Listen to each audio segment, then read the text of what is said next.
Good morning, boys. On Thursday's class, we had studied about the verb. We are just continuing with the same chapter. Um, I'm just reminding you all about the verb and its kinds, etc. in a glance.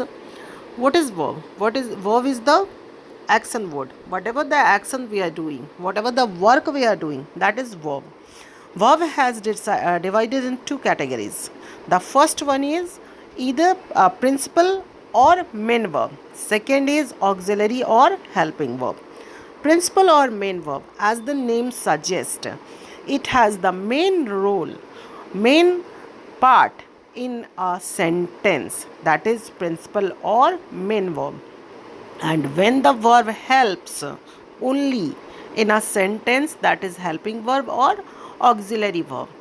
Now the finite and non-finite verbs. What is finite verb? Finite verb, which always implies for tense and persons, means the form of the verb when we use, we can get about the tense, get the idea of tense or person of the subject. It is finite verb. And non-finite has three types, and it is far from implies the tense and numbers etc. of the sentence. But finite verb, whenever we use a finite verb, or when a verb shows the tense or the persons or the numbers, then that is finite verb.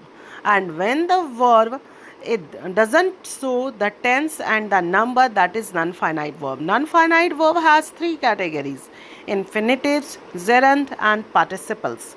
Infinitives 2 plus B1 structure. Gerund B4.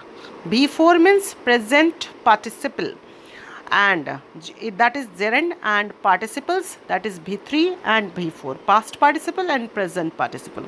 First, infinitives. Infinitives is the structure of the verb 2 plus V1.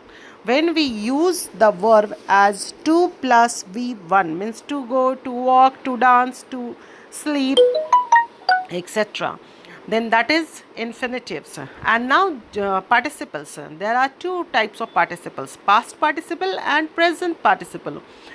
B3 form of the verb, means third form of the verb, is past participle, and fourth form of the verb, means B1 plus ing, is present participle. And when present participle acts as a subject in the sentence, that is gerund. Example, I am playing cricket. Here playing is acts as the verb, so it is present participle. But playing cricket is very interesting. Here playing cricket acts as the subject of the sentence, so playing is gerund. I hope it is clear now for you. Now the transitive verb and the intransitive verb. What is transitive verb and what is intransitive verb? Transitive verb, when the verb immediately followed by an object, that is transitive verb. And when the verb hasn't any object, that is intransitive verb. A transitive verb is a verb which requires an object to receive the action. I'm just giving you examples. The bell rang loudly. The first example. Second example, the peon rang the bell. In both sentences, rang is the verb, but in first case, that is the bell rang loudly, in first case it is intransitive, because loudly is not an object, it is an adverb. So in first sentence there is no object, so it is intransitive verb. And in the second sentence, that is the peon rang the bell, rang is again verb, but it is transitive because rang is immediately followed by the object, that is the bell, so it is transitive. Second example, Ram speaks too loudly and Ram speaks the truth. Two sentences, in both sentences speaks is the verb, But in first case, that is speaks too loudly, that is intransitive. But in the second case, Ram speaks the truth, that is transitive, because the truth is an object which immediately followed the verb, that is speaks. So it is transitive. Transitive verbs has one or more than one object. We have to identify, or we have to make difference between object and complement. As the word suggests, complement may be good or bad, and in day-to-day talk we use compliments. We just give compliments to each other. You are looking very pretty today, that is compliment. You are very naughty, that is also a compliment. Then compliment may be good or bad, but it gives an additional information to the subject. So we don't have to get confused between an object and a complement. Complement only gives the additional information of the subject, nothing else.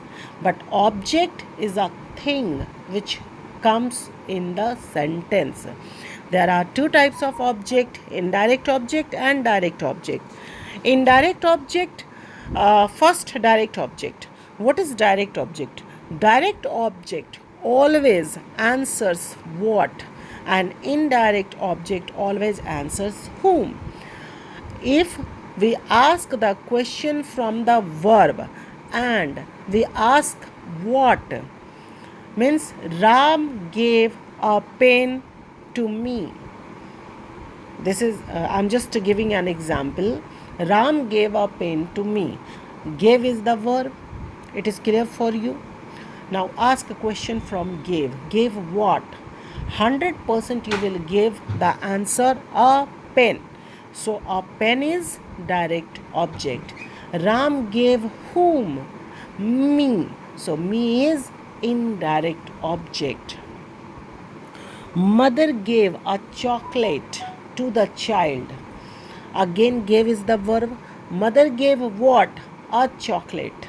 So a chocolate is direct object. Whom? To the child. So whom answers child. So child is indirect object. Hopefully you are just getting me clear. Indirect object and direct and indirect object. Direct object always answers what. Indirect object always answers whom.